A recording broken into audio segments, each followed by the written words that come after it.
universal. The novel Whale Rider, on which the film version is based, is written by the well-known Maori writer Witi Inimaira.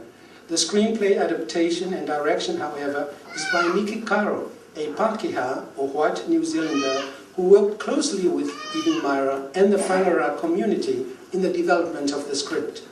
Unlike some filmmakers appropriating stories rooted in indigenous communities, Niki Caro, by all accounts, collaborated with the owners of the oral narrative. In addition, she collaborated closely with an American writer brought into Aotearoa, New Zealand, to help her make the script more commercial.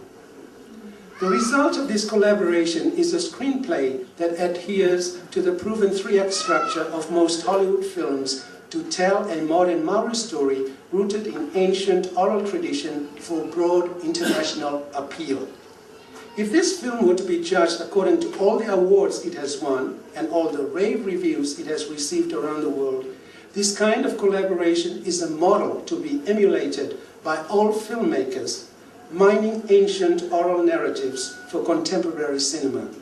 This kind of success is possible not only because of selected indigenous knowledge that has been kept intact and introduced in the film version, but also because of what has been edited out in order to make a culturally specific film universal. In fact, this nod toward universality is part of the reason Whale Rider has come under criticism. The charge is that an oral tale that is very specific to the Ngāti Porou tribe is being viewed by the rest of the world as representative of Maori culture. Perhaps to avoid controversy, the film adaptation leaves out certain things in the novel that might be construed as political.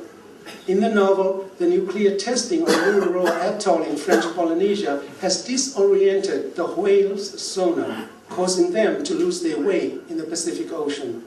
In the film, the whale's distress on the beach appears to be a sympathetic response to Paikea's own heartbreak over her grandfather's refusal to attend a performance at her school concert in which she pays tribute to him in an emotional speech. Moreover, the film version, like its predecessor, Once We Warriors, edits out any references to Pākehā colonization of Maori culture and land, as though afraid that if it did so, Pākehā viewers would stay away. As though to preempt any attacks against Whale Rider from the Maori community, John Barnett, one of the film's three producers, asserts that Whale Rider is not a Maori film.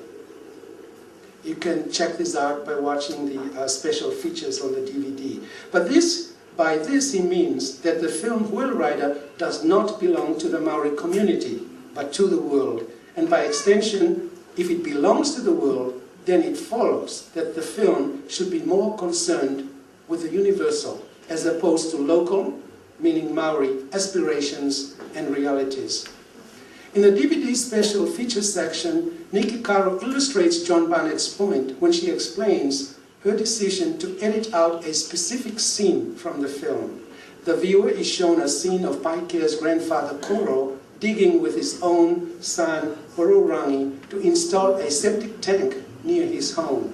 As we listen to the commentary, we hear Niki Caro refer to this deleted scene as, and I quote, over-illuminating. She adds that, and I quote, too much is being told, unquote, and that the scene is very revealing of what life is like for leaders of this community, and that contrary to what we might think, these leaders quite often have to be the ones doing the dirty work. Caro's comments imply that a non-Maori audience will find it difficult to comprehend why a man of high rank should be engaged in a task we would normally associate with an underling. Caro's decision allows enjoyment of the narrative by non-Maori to proceed smoothly, unhindered by cultural specificity that is realistic, but ultimately is a stumbling block to universal appeal. And I'd like us to have a quick look at this clip that I'm talking about, in which too much information, according to the editor and the director, is not good, right, for a film that aims for mass audiences. So if you could just look at that. This is the septic tank scene, as it became known, and I always liked its visual sparseness, the way it opened, just with this shot, and we just played him walking around. I tried doing cut-ins to his feet and stuff like that, but it just somehow seemed to play so well. Very illuminating about what the issues were or are in terms for these small communities. Over-illuminating, really. Just too much being told and not enough being seen, really. Although there are some really amazing moments within the scene that are quite revealing of character. And also, it was, this was funny, starting up the mole there. But these two guys played so well off each other, and you can sense, I could sense when I was looking at the rushes that there was arm wrestle is probably the wrong word, but there was certainly a feeling of two performances brushing up against each other, and it's wonderful work. And very revealing of what life is like actually for leaders of these communities. They're not necessarily, like we've seen in the previous deleted scene, the guy up the front, the guy with a lot of status. They're most likely to be the guy who is out the back digging the septic tank because it has to be done. Yeah. It's lots of cases for keeping it in, really, isn't it? Yes, lots of cases for keeping it in, which is why I mean late in the piece, but again, the benefits are incredible when you take it out. Good. In order for indigenous films to be popular worldwide, they must change to reflect or to mirror the tastes of the Western world. This is because in the arena of the marketplace, exchanges between the Western world and the developing world are unequal. Producers and distributors from white dominant culture are the ones most likely to be calling the shots. They are the ones who will buy or exhibit a film. Unless indigenous filmmakers are willing to, quote, play the game as dictated to them, their films will fail to find distributors. To follow this view to its logical conclusion, the indigenous films that are most successful at the box office are the ones that best reflect or mirror successful American movies. And the ones that are least successful at the box office are those that have retained the highest degree of cultural nuance, specificity, and cultural autonomy.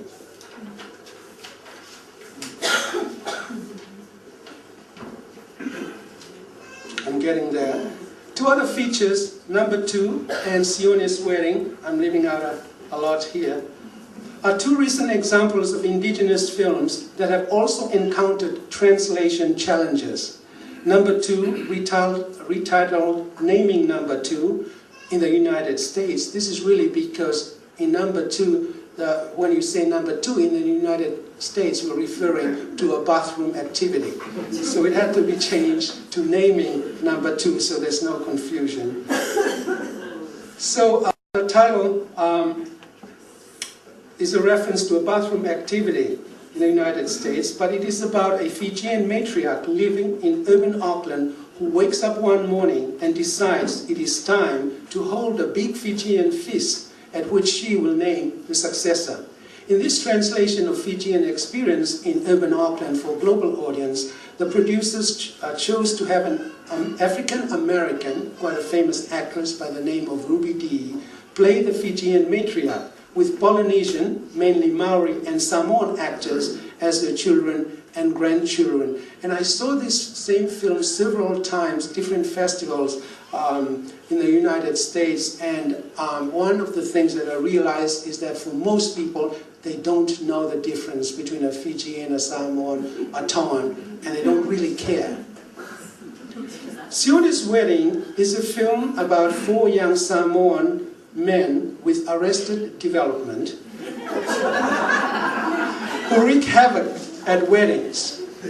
And because they are a nuisance at weddings, the minister forbids them to attend the wedding of their friend unless by the time that wedding happens, all of them have found a girlfriend, because the belief is that if they came with a girlfriend, the girlfriends would keep them under check and they wouldn't be throwing things all over the place and so on. This film, which was originally titled Sione's Wedding, became Samoan Wedding when its producers released it in the United States. Sione's personal wedding thus took on the mantle of representing all Samoan weddings, a responsibility too weighty for light-hearted comedy intended to reap a profit at the box office.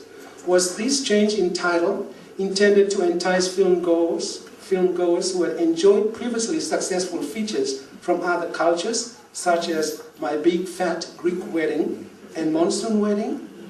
Incidentally, the idea for this film originated from a Pakeha producer, John Barnett, who also produced Whale Rider, who later hired a well-known Samoan comedian, Oscar Kitely, to co-write the script with Chris Graham, a Pakeha.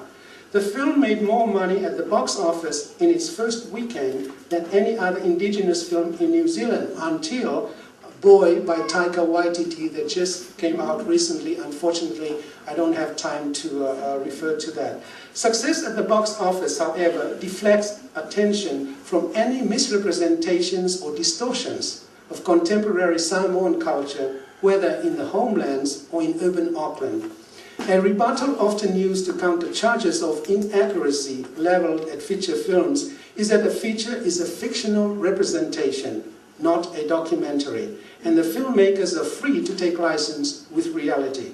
Thus, it is of no import that a Fijian looks different from an African American or Maori, or that a princess from rural Samoa would usually, unless she has an extraordinary backstory, behave and act more modestly than a Samoan born and bred in the city. Audiences, mainstream audiences at least, don't really care and may not even know the difference. Besides, entertainment and profits at the box office are what matter most, not cultural authenticity or accurate representation. If we can just have a quick look at a clip towards the end of Samoan Wedding. And some of those who have seen it? Okay, well, if you haven't, you might want to see it because it's very, very entertaining, and I'm sure you will enjoy it enormously. But some of the controversy surrounds the fact that the young Samoan woman who goes from rural Samoa, if you like, to urban Auckland turns out to be a slut, really. And the whole question arises as to are contemporary filmmakers perpetuating stereotypes that Margaret Mead had put out there in her work Coming of Age in Samoa, or are they really challenging their stereotypes? We have seen this young girl naked before in bed as she tried to entice Mikaele when he brings in the mail, and we have seen her outring the guys at the bar, and then her favorite method of expressing interest in a member of the opposite sex is to slide her hand between his thighs. And so some of the Samoan women are very upset about this representation. So we now go to the end of this movie where the wedding is going to take place. We are waiting to know, have all the Samoan young men found a girlfriend or not? Okay, so let's look at that.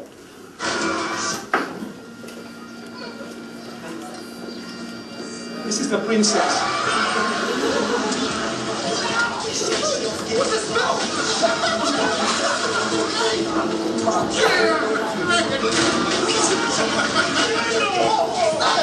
What's